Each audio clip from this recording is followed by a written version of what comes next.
All right, everyone, thank you for joining us. Special shout out to Sink for doing this for us.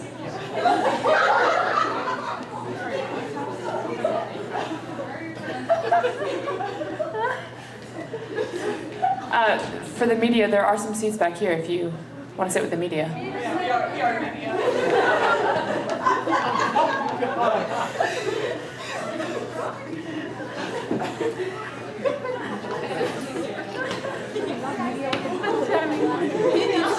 Kind of serving.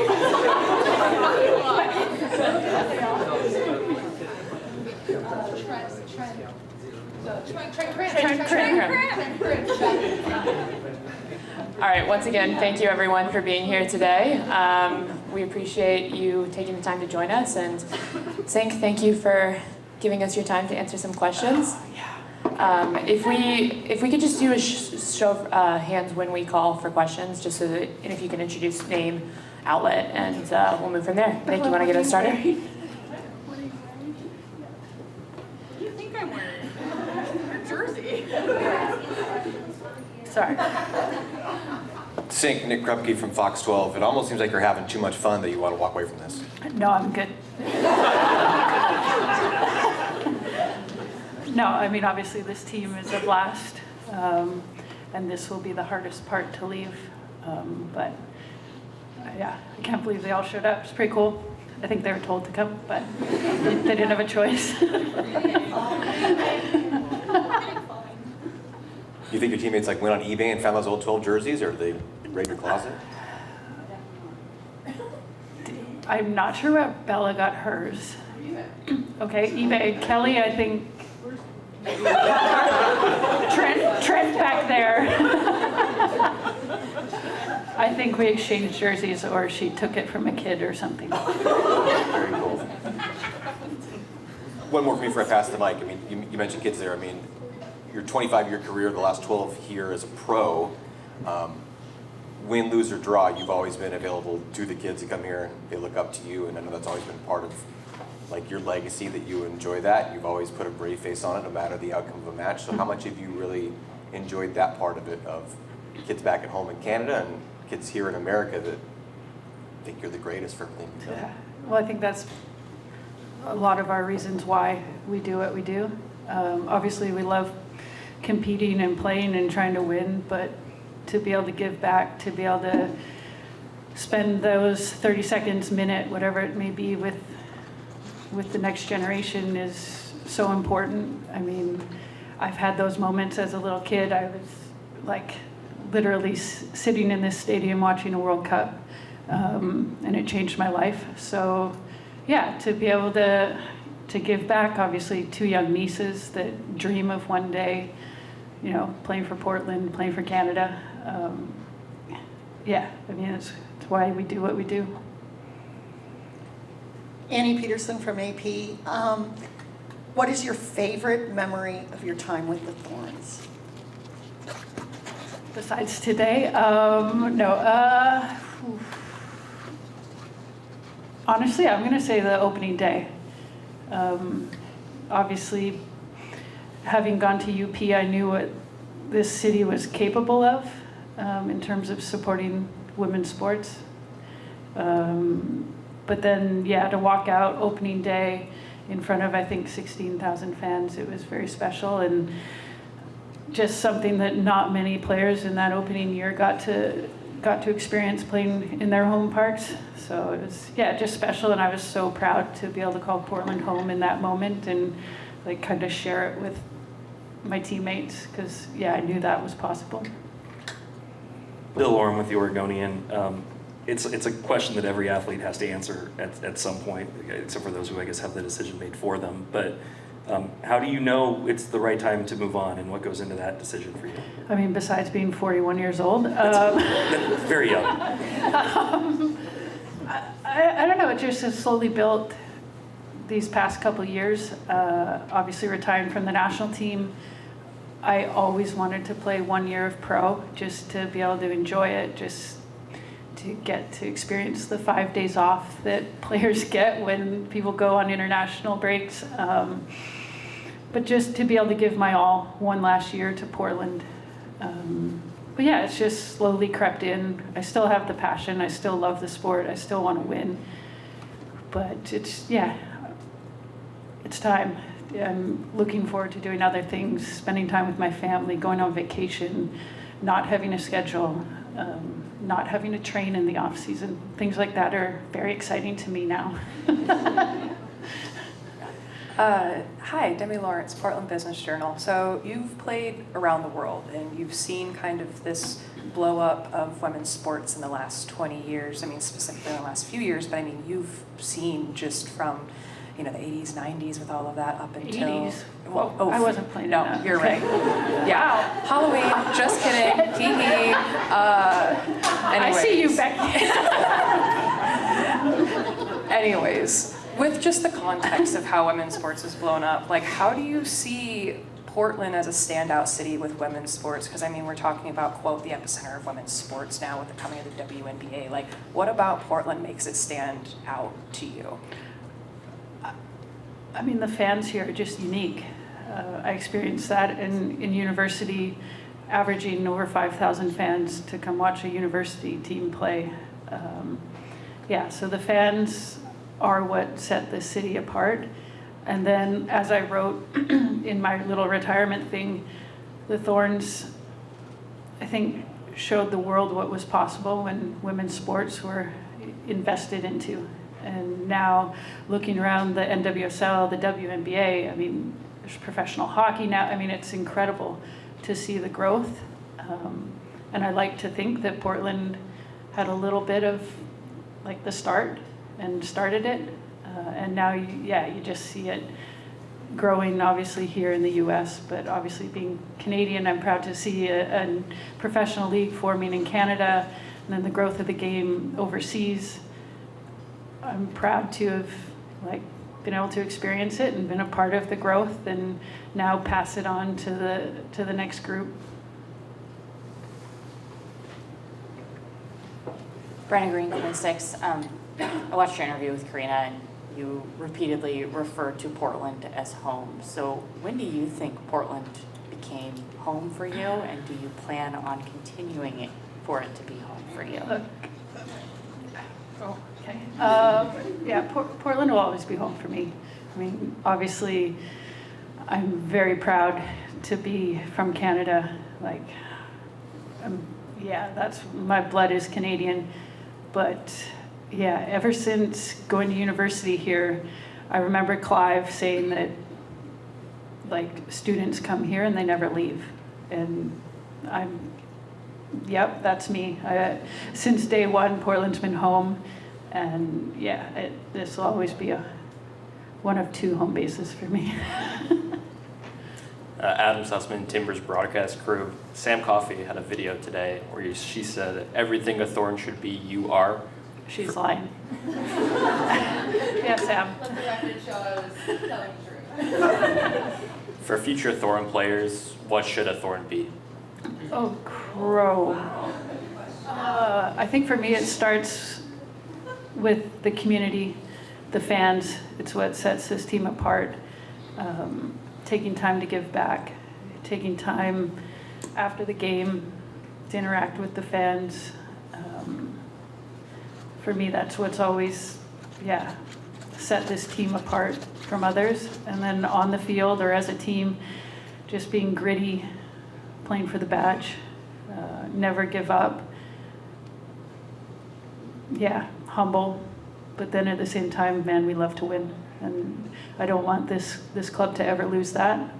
What makes this team special is also winning championships, I think we had a motto, build a constellation, and I hope this next group continues that.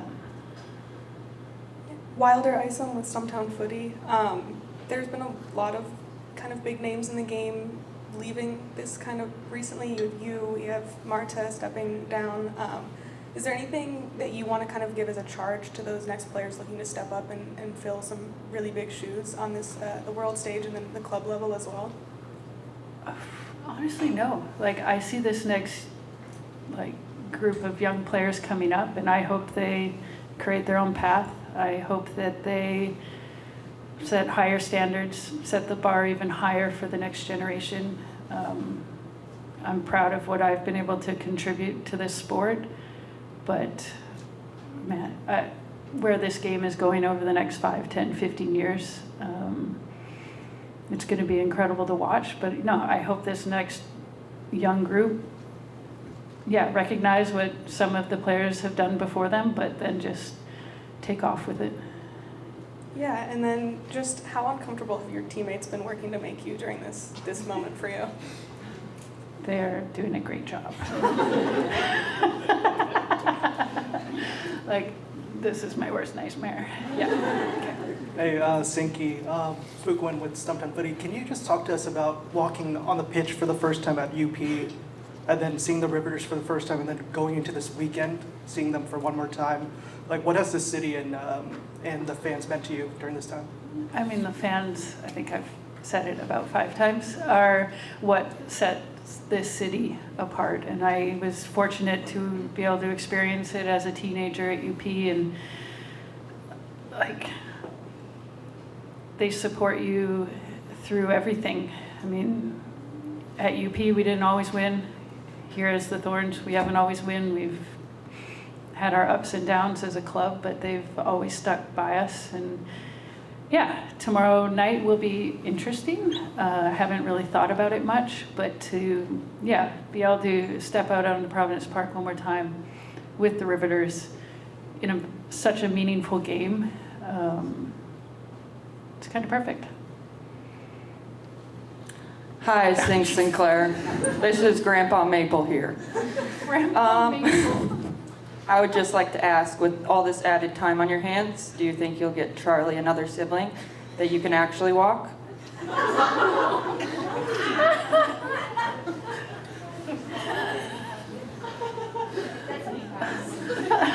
Opposed to take on stroller walks, that's what I meant. Okay.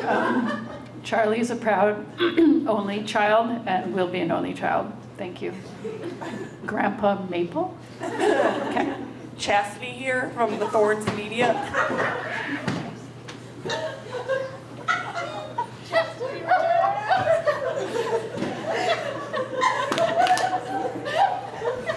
Word on the street, you have a new home bar. I think the whole Thorns team is wondering, when will they get the invitation? Ask her address. Oh, I have it. It's Broadleaf. Southwest Broadleaf. Oh my God. Okay, maybe when I'm done playing, the team can come over, because we'll see. Some And can also, come who over. will you miss the most? I am not going to answer that.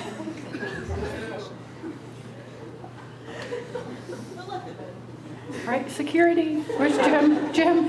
For any questions on Zoom, if we could please use the raised hand function, it would be appreciated so that we know to call on you.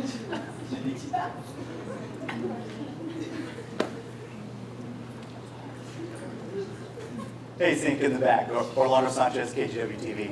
Part of this whole day, I guess, is just having your chance to let it all, sink in, so to speak. But have you had a chance throughout all of this to just take it in as you've gone on a farewell tour? I mean, I saw the surfboard, a bottle of whiskey, all of that stuff.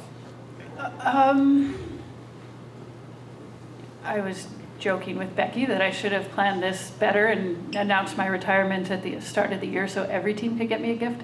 But I fill up the bar that Chastity mentioned. But, I've experienced this with Canada, and I'm the type of person that it's not going to sink in until it's done. I'm sure tomorrow night will be emotional, and who knows what will happen, but it's when I'm able to step away, have a bit of peace and quiet, that's when it'll hit me. It'll also hit me, I'd say, next January, I think, when these guys are starting preseason and I'm not. It'll be, wow, now what? But no, it'll hit me some quiet morning or whatever in December, and I'll look back on all of it and, be proud. All right, we'll move to questions via Zoom. Meg Linehan from The Athletic, we'll start with you. Oh, Magna, I don't have to introduce myself. Sink, I know that you talked about building a constellation, but one of the first things I think about with Portland is also the desire to build a bonfire. I'm just wondering if you could maybe speak to the rivalry with Seattle and what you've maybe enjoyed the most about it and what you won't miss about it. Weaver, you want to come take this one? Yeah, I think for me, look, I grew up with family playing for the Timbers. So, and yeah, being from the Pacific Northwest, you're just born with like a dislike for Seattle. And I think it was the first true rivalry in this league. And I think we all played it up. We hate losing to them. They hate losing to us. There's no better feeling than going to Seattle and silencing their crowd and winning, or beating them here in a playoff game. But I have so much respect for them. I can't lie. They've had some world-class players go through that organization, but I still like beating them. And I'm also very glad that they're not going to be in the playoffs. So,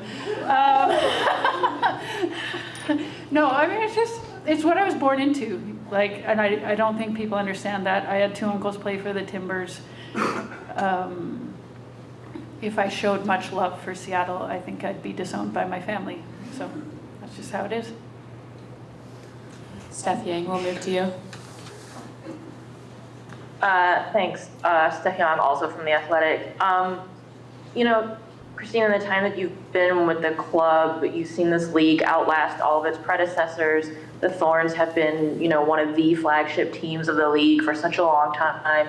I'm just wondering if you feel it's too early to use the word dynasty, or if you feel that's part of something that you and your teammates have helped build here, you know, 3 championships, playoff contenders, that sort of thing. No, I wouldn't say dynasty. I just think that we've been a force to be reckoned with since day one in this league. And I hope that, you know, I'm really hoping our season doesn't end tomorrow night and that we can go and add to our stars on our crest. But no, I'm just proud of what we've been able to accomplish here in Portland. Winning shields, winning the championships. What else have we won? The Challenge Cup, Fall Series, yes, Fall Series, absolutely. All the things.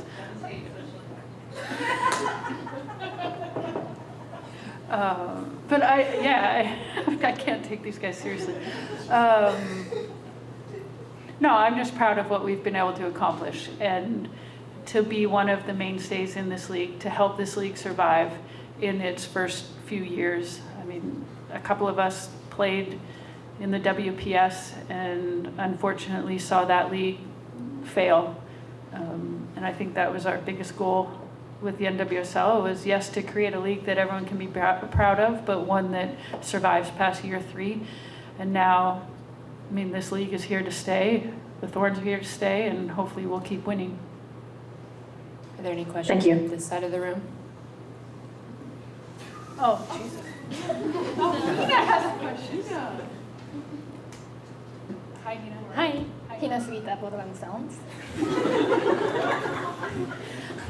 Who will you miss the most? Who will I miss the most? Yeah. And why is it me?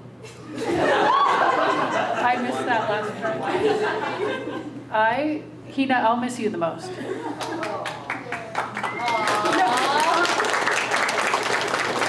No, like honestly, Hina's like my locker buddy and like the kindest human that you've ever met, and we don't deserve her. So, Hina, I'm so glad you came to Portland. All right, I think we have time for about 2 more.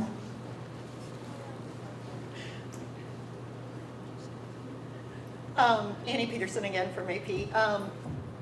You mentioned earlier Clive Charles, and I wanted to ask you what his legacy meant to you in your career. Yeah, that's a tough one.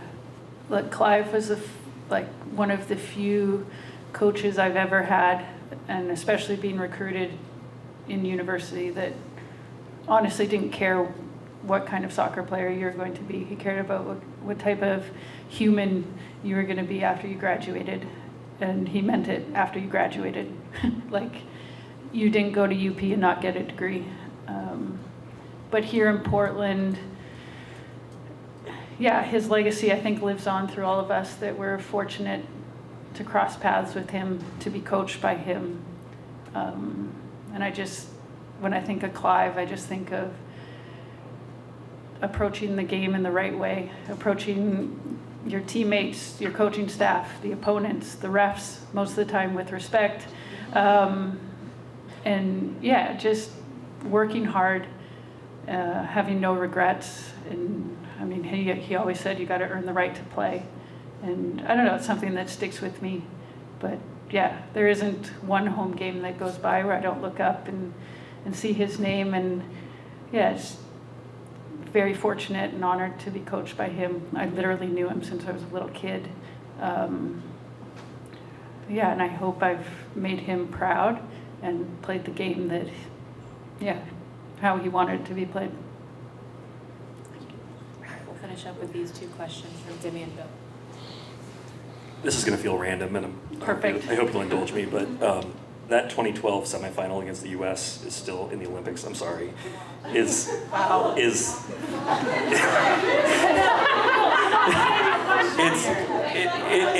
Keep going. And Becky was one of the great games in the history of the sport. I'm really sorry, but what does that represent over the arc of your career when you look back on kind of that moment, kind of in the middle of your career? It's like a mixture of all the different emotions that you can experience. Thinking you're going to a gold medal game to not going to a gold medal game, being so angry at referees, but then to be able to win your team's first ever Olympic medal 3 days later.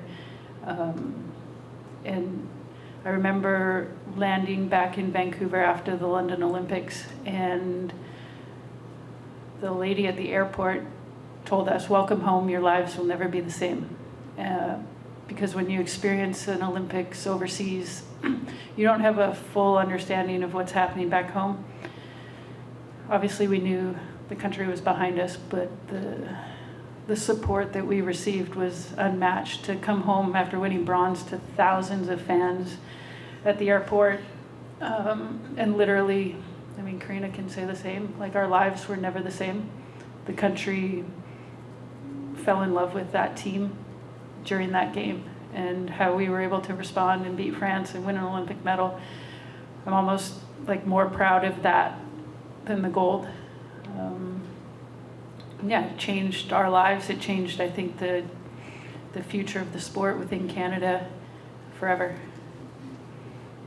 Demi Lawrence, Portland Business Journal again. So without asking you the horrible jarring question of what's next, how involved do you see yourself being, not only with the club, but, you know, WNBA coming in 2026? Like, how involved do you see yourself continuing to be with the club and with women's sports in Portland going forward? Are you going to need to take a step back a little bit? Or are you still going to stay pretty involved, or?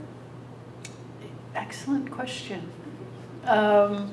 I need to take a year off. I need to be able to travel, spend time with my family, come to Thorns games and watch from the stands and cheer them on, and then we will reassess. But the sport has been my life since I was 4, so I don't think I'm going to walk away. I would love to stay involved in the organization, so that's a question for some of the people at the back. But no, I mean, this club means everything to me. I have no intention of leaving. Thank you. All right. Thank you so much, Christine Sinclair. That is all we have for today. Thank you, everyone.